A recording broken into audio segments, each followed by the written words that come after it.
Hey, everybody.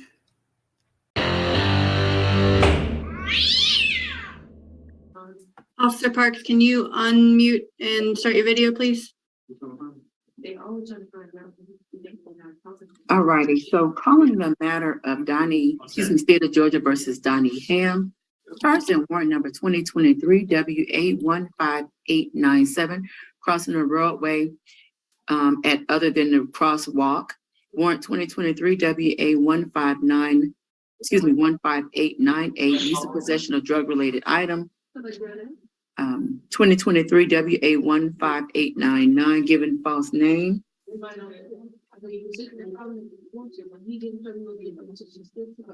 Representing the state is Attorney Payne. Representing the defendant is Attorney Lane. Attorney Payne, your witness. We call Officer Parks to the stand. Officer Parks, can you raise your right hand? Do you swear that the testimony you're about to give is the truth, whole truth, and nothing but the truth? So help you God.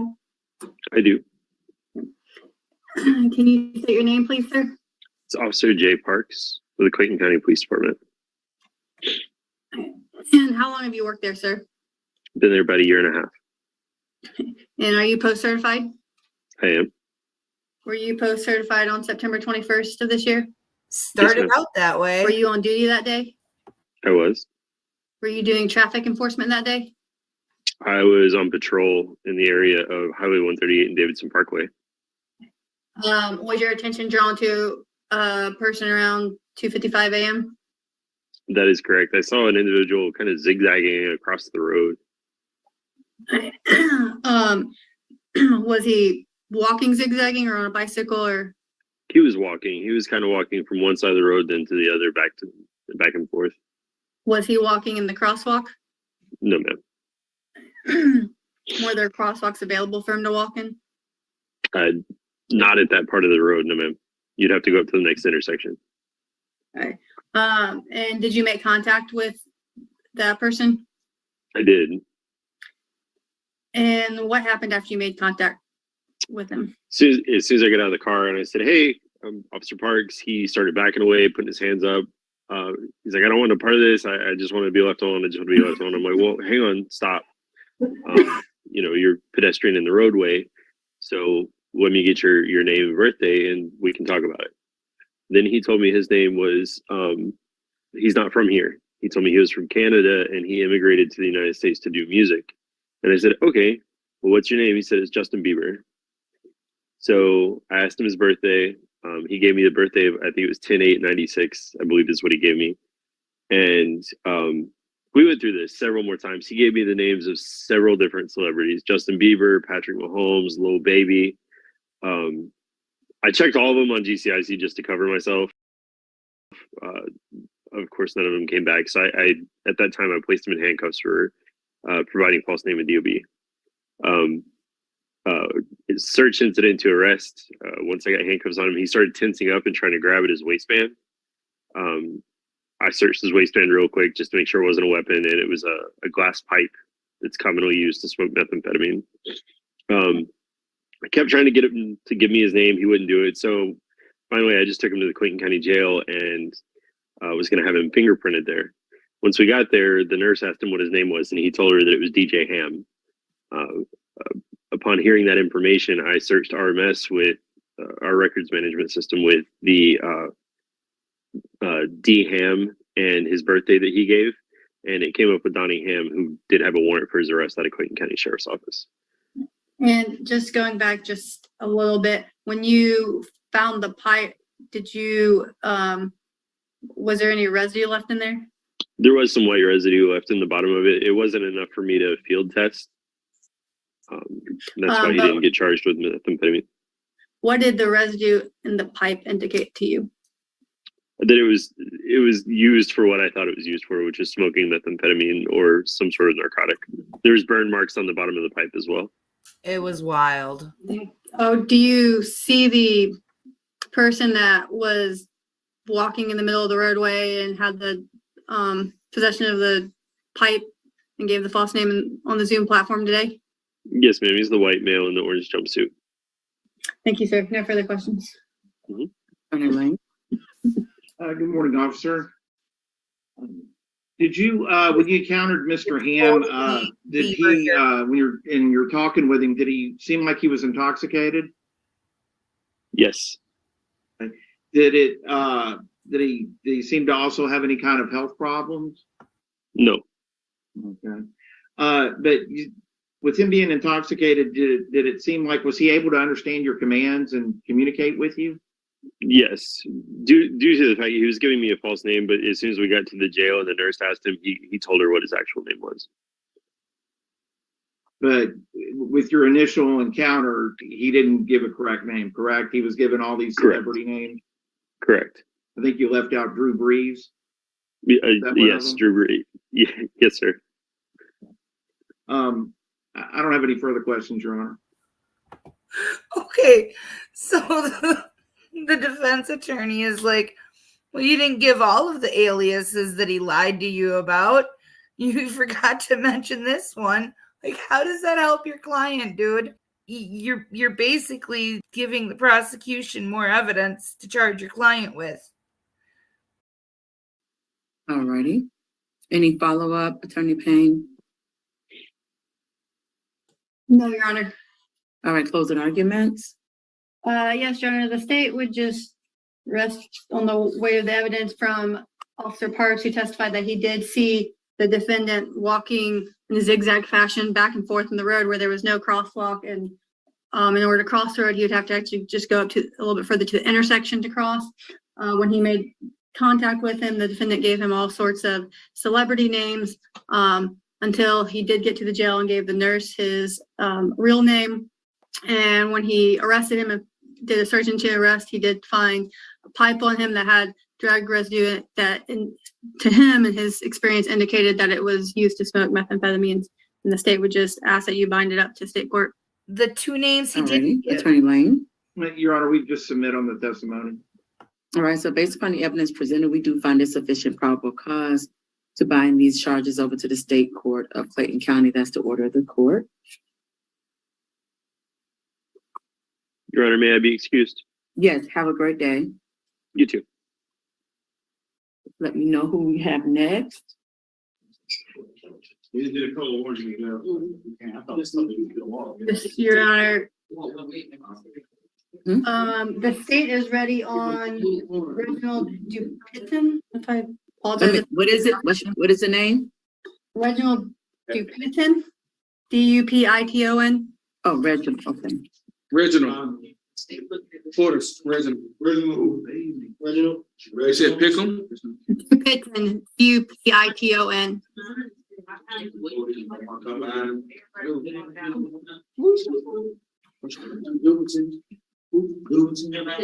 What's her first name? Reginald. You said Dupon? Yeah, that's the last name.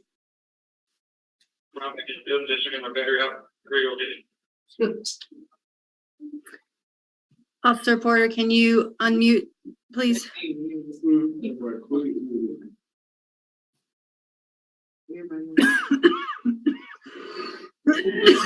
Now calling the matter of State of Georgia versus Reginald Dupon. That'll give us job. Warrant number 2023 WA15683, representing the state is Attorney Payne, representing the defendant is Attorney Lane, your witness, Attorney Payne. Yes, Your Honor, the state would call Officer Parks to the stand. Officer Parks, can you raise your right hand? Do you swear the testimony you're about to give is the truth, the whole truth, and nothing but the truth, so help you God?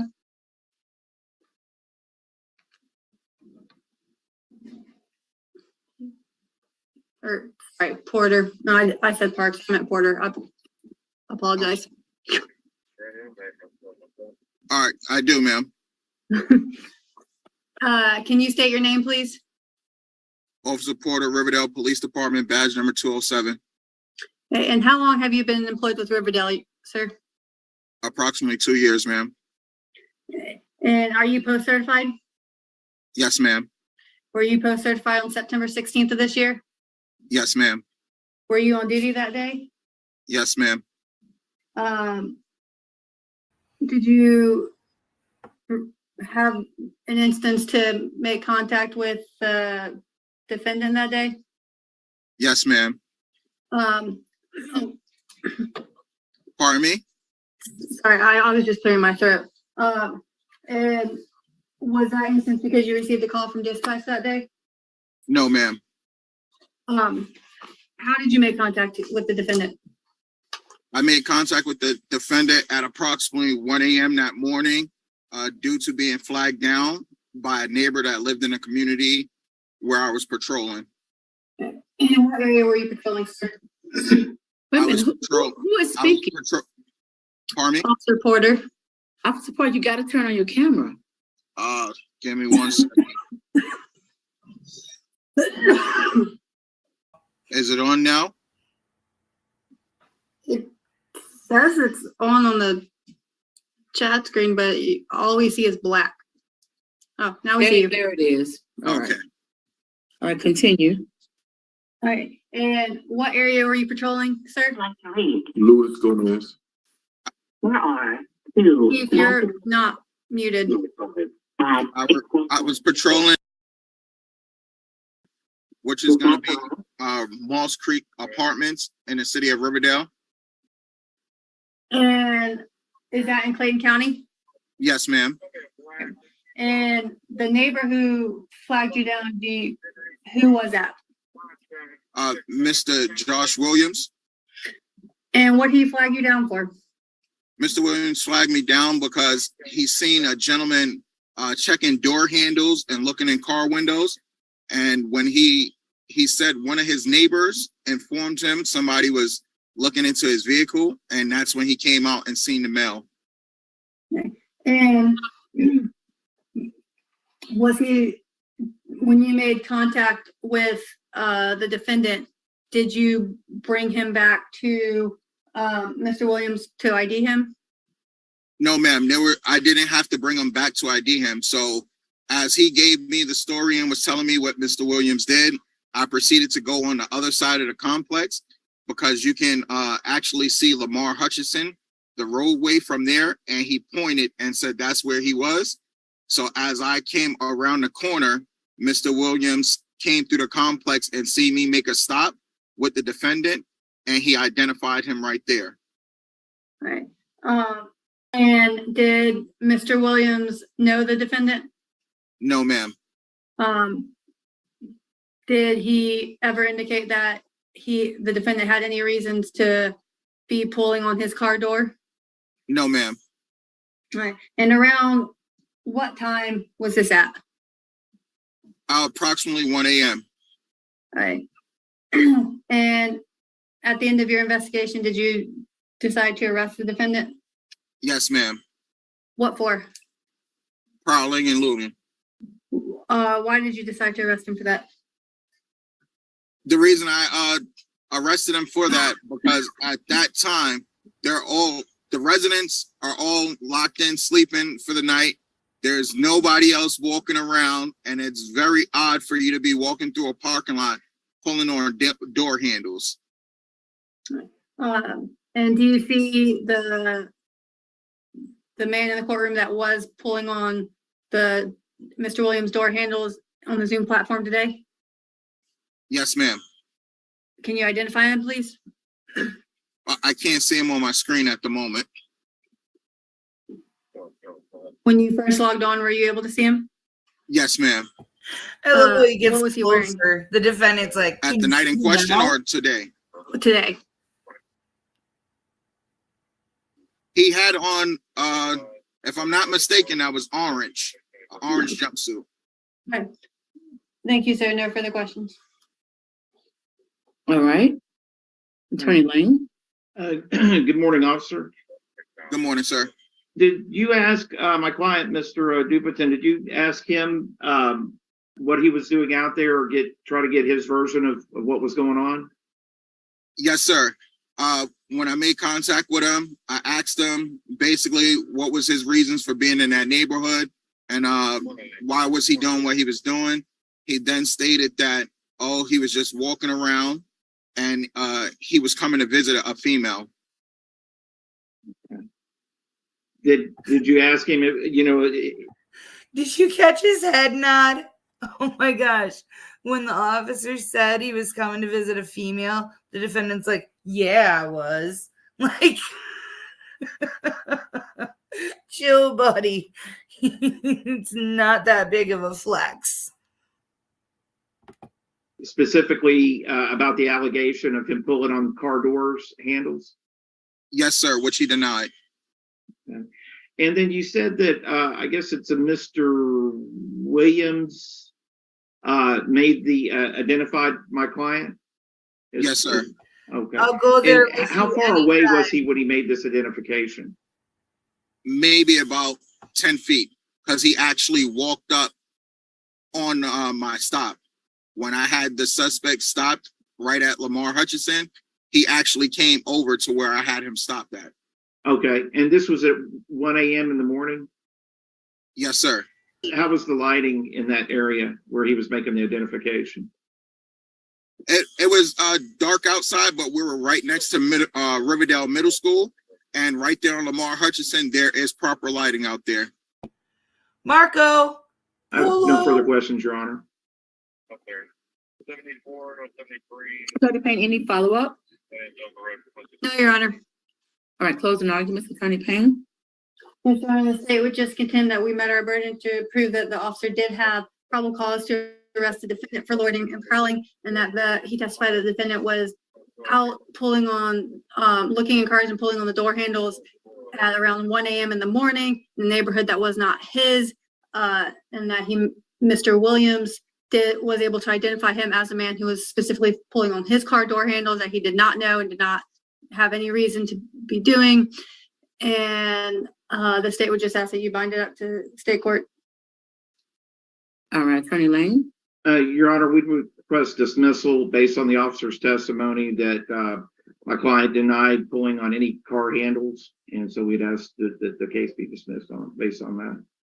All right, so based upon the evidence presented, I do find that there's sufficient probable cause to bind this case over to the state court of Clayton County. That's the order of the court. You guys are amazing.